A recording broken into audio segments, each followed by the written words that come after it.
Om Shanti. Good morning. आज हम revision करेंगे अव्यक्त मूल्य 1975 8 अक्टूबर की मूल्य है। स्वयं संतुष्ट होने तथा दूसरों को संतुष्ट करने की विधि। हम स्वयं कैसे संतुष्ट रहे, साथ साथ में हमारी हर कर्म बोल व्यवहार संकल्प में हम दूसरा आत्मा को भी कैसे संतुष्ट रखें। सर्व को संतुष्ट करने वाले, पावरफुल स्टेज पर खड़ा करने वाले, आसुरी संस्कारों को मिटाने वाले शिव बाबा संगमयुगी बच्चों के प्रति बोले, आपको अपना संगमयुगी और भविष्य स्वरूप स्पष्ट दिखाई देता है। फ्यूचर स्पष्ट दिखाई देने से पुरुषार्थ भी ठीक होता है। अंतिम स्वरूप है ही महाकालिका अर्थात आसुरी संस्कारों को समाप्त करने वाला। इसलिए आपको सदा स्मृति में रखना है कि मैं महाकाली स्वरूप हूँ। कौन सा समान में रहना है? महाकाली स्वरूप। इसलिए आप में अब कोई भी आसुरी संस्कार नहीं रहना चाहिए। आप निमित्त बनी आत्माओं को सदा यह अटेंशन रहना चाहिए कि मैं तीव्र पुरुषार्थ करूं। तीव्र पुरुषार्थ का स्लोगन क्या है? जो कर्म मैं करूंगा मुझे देख और करेंगे। यह तो मध्यम पुरुषार्थ का स्लोगन। तीव्र पुरुषार्थ का स्लोगन है, जैसा संकल्प मैं करूंगा मेरे संकल्प का ऐसा ही वातावरण बनेगा। संकल्प का भी आधार वातावरण पर और वातावरण का आधार पुरुषार्थ पर है। जो संकल्प करेंगे उसे सभी फॉलो करेंगे। कर्म तो मोटी बात है, लेकिन संकल्प पर भी अटेंशन, संकल्प को हल्की बात नहीं समझना, क्योंकि संकल्प है बीज। संकल्प रूपी बीज कमजोर होगा तो कभी भी पावरफुल फल अनुभव नहीं होगा। एक संकल्प का भी व्यर्थ जाना, यह भी एक भूल है। जैसे वाणी में हुई भूल महसूस होती है, ऐसे व्यर्थ संकल्प की भी भूल महसूस होनी चाहिए। जब ऐसी चेकिंग करेंगे तब ही आप आगे बढ़ सकेंगे, नहीं तो निमित्त बनने का जो चांस मिला है उसका लाभ उठा नहीं सकेंगे। अब तो गुह्य महीन पुरुषार्थ होना चाहिए। अब मोटे पुरुषार्थ का समय समाप्त हो गया है। कर्म और बोल में भी गलतियों का होना, यह है बचपन। कर्म और बोल में गलतियों का होना, यह है बचपन। अब वानप्रस्थी का पुरुषार्थ होना चाहिए। अब भी अगर बचपन का पुरुषार्थ करते रहे तो लक अर्थात भाग्यों की लॉटरी को गवा देंगे। कभी हर्षित, कभी उदास, कभी तीव्र पुरुषार्थ और कभी मध्यम पुरुषार्थ का होना, यह कोई विशेष आत्मा की निशानी नहीं है। यह तो साधारण आत्मा हुई। अब तो आप सभी में विशेष न्यारापन होना चाहिए, जो अपनी पावरफुल स्मृति से कमजोर आत्माओं की स्थिति को भी पावरफुल बना दो। संतुष्ट न होने के कारण सर्विस रुकी हुई है, तो अब यह भी स्लोगन याद रखो, संतुष्ट रहना भी है और सबको संतुष्ट करना भी है। समझा? हमारा अंतिम स्वरूप है महाकाली अर्थात आसुरी संस्कारों को समाप्त करने वाला। तीव्र पुरुषार्थ का स्लोगन है कि जैसा संकल्प मैं करूँगा मेरे संकल्प का वातावरण ऐसा ही बनेगा और सभी उसे फॉलो भी ऐसा ही करेंगे। एक संकल्प भी व्यर्थ जाना, यह भी भूल है। ऐसी महीन चेकिंग अब करनी है। अपनी स्मृति इतनी पावरफुल होनी चाहिए कि कमजोर आत्माओं की स्थिति भी पावरफुल बन जाए। विजयी बनने के लिए मुख्य धारणाएं बाबा बता रहे, विजयी हम कैसे बने?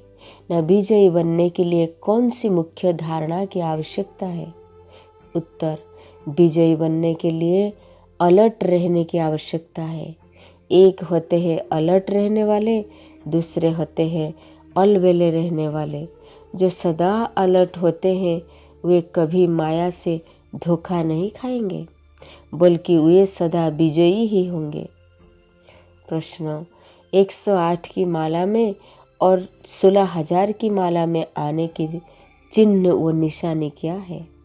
उत्तर, जो यहाँ सदा विजयी रहेंगे वही विजयी माला में आएंगे, इसलिए विजयी माला नाम पड़ा है।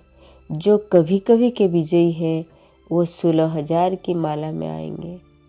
तीसरी प्रश्न है, कौन सा लक्ष्य रखने से सदा विजयी बन सकते हैं? उत्तर, हम अभी के विजयी नहीं, कल्प कल्प अनेक बार के विजयी हैं। जो बात अनेक बार की जाती है वह स्वभाव संस्कार में स्वतः ही आ जाती है। जैसे आज की दुनिया में जो बात नहीं करनी चाहिए परंतु वह कर लेते हैं, तो कह देते हैं कि यह तो मेरा संस्कार बन गया है। तो यहाँ भी अनेक बार के विजयी होने की स्मृति विजय का संस्कार बना देगी। प्रश्न है, व्यर्थ को समर्थ बनाने की तेज मशीनरी कौन सी होनी चाहिए? उत्तर, जैसे कोई भी चीज़ की मशीनरी पावरफुल होती है तो काम तेज से होता है, तो यहाँ भी व्यर्थ संकल्प को समर्थ करने के लिए बुद्धि रूपी मशीनरी पावरफुल हो। बुद्धि भी पावरफुल तब होगी जब बुद्धि का पावर हाउस से कनेक्शन होगा। यहाँ कनेक्शन टूटता तो नहीं, लेकिन लूज जरूर हो जाता है, अतः अब वह भी लूज नहीं होनी चाहिए, तो व्यर्थ को समर्थ बना सकेंगे। दूसरी ग्रुप से मुलाकात। बाबा और एक ग्रुप से मिल रहे और प्रश्न पूछ रहे, ब्राह्मण जीवन का मुख्य कर्तव्य क्या है? उत्तर, बाप के याद में सदा स्मृति स्वरूप होकर रहना। जैसे मिश्री मिठास का रूप होती है, ऐसे ही याद स्वरूप ऐसे हो जाओ कि याद अलग ही हो न हो सके। अगर बाप की याद छोड़ी तो बाकी रहा ही क्या? जैसे शरीर से आत्मा निकल जाया तो उसे मुर्दा ही कहेंगे ना, ऐसे ही यदि ब्राह्मण जीवन में से याद निकल जाए तो ब्राह्मण जीवन क्या हुआ? तो ऐसा याद स्वरूप बनना है, तो ब्राह्मण जीवन का कर्तव्य है याद स्वरूप बनना। तीसरी ग्रुप से मुलाकात। प्रश्न, दिल्ली यमुना के किनारे पर है, यमुना किनारे का गायन क्यों है? उत्तर, जैसे आप साकार रूप में जैसे यमुना किनारे निवास करते हो, ऐसे बुद्धि योग द्वारा स्वयं को इस देह और देह की पुरानी दुनिया की स्मृति से किया हुआ अनुभव करो। संगम युगी अर्थात कलियुगी दुनिया से किनारा कर देना। किनारा अर्थात न्यारा हो जाना। पुरानी दुनिया से न्यारे हो गए हो कि अब भी उसके प्यारे हो। दूसरे प्रश्न, दशहरे पर सभी रावण का दाह संस्कार करते हैं, लेकिन अब आपको क्या करना है? उत्तर, आपके अपने में रावणपन के संस्कार है, उन रावणपन के संस्कारों का संस्कार करो, अर्थात मेरा रावणपन के संकल्प संस्कारों को सदा के लिए छुट्टी देकर लाभ उठाओ। हड्डियां व राख बांधकर साथ नहीं ले जाना। राख अर्थात संकल्प रूपी भी रावणपन के संस्कार नहीं ले जाना। रावणपन के संस्कार को जलाकर यहाँ राख कर देना। कुछ के मुख्य बहनों से संबोधन। बाबा बहनों से मिल रहे, हर समय अपने को निमित्त बनी हुई समझती हो। जो अपने को निमित्त बनी हुई समझती है उनमें मुख्य यह विशेषता होगी, जितनी महानता उतनी नम्रता, दोनों का बैलेंस होगा, तब ही निमित्त बने हुए कार्यों में सफलता मूर्त बनेंगे। जहाँ नम्रता के बजाय महानता ज़्यादा है या महानता की बजाय नम्रता ज़्यादा है तो भी सफलता मूर्त नहीं बनेंगे। सफलता मूर्त बनने के लिए दोनों बातों का बैलेंस चाहिए। टीचर्स वो होती है जो सदा अपने को बाप समान वर्ल्ड सर्वेंट समझकर चलती है। वर्ल्ड सर्वेंट ही विश्व कल्याण का कार्य कर सकते हैं। टीचर्स को सदैव यह स्मृति रहनी चाहिए कि टीचर को स्वयं ही टीचर नहीं समझना चाहिए। यदि टीचरपन का नशा रखा तो रूहानी नशा नहीं रहेगा।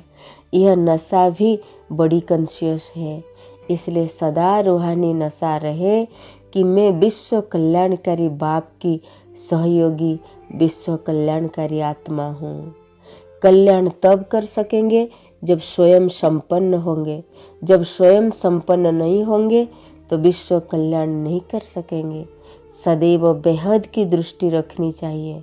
बेहद की सेवा अर्थ जब बेहद का नशा होगा तो बेहद का राज्य प्राप्त कर सकेंगे।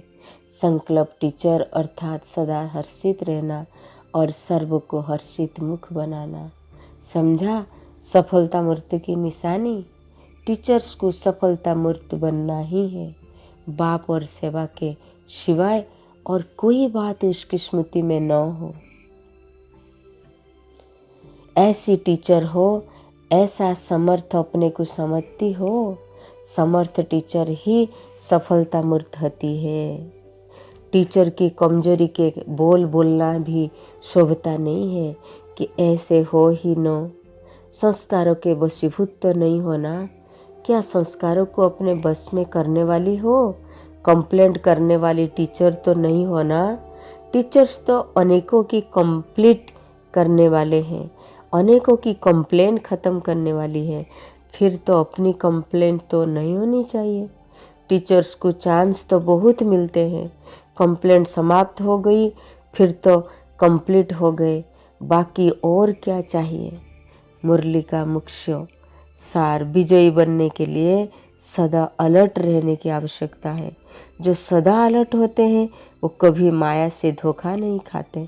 व्यर्थ संकल्प की कुसमर्थ बनने के लिए बुद्धि रूपी मशीनरी को पावर हाउस के कनेक्शन से पावरफुल बनाओ।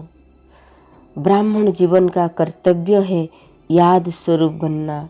आप अपने से रावणपन के संस्कार का सदा के लिए संस्कार करो। संकल्प रूप में भी रावणपन के संस्कार साथ न जाए। सदा यही रूहानी नशा रखो कि मैं विश्व कल्याणकारी बाप की सहयोगी, विश्व कल्याणकारी आत्मा हूँ। ओम शांति। Have a good day. God bless you.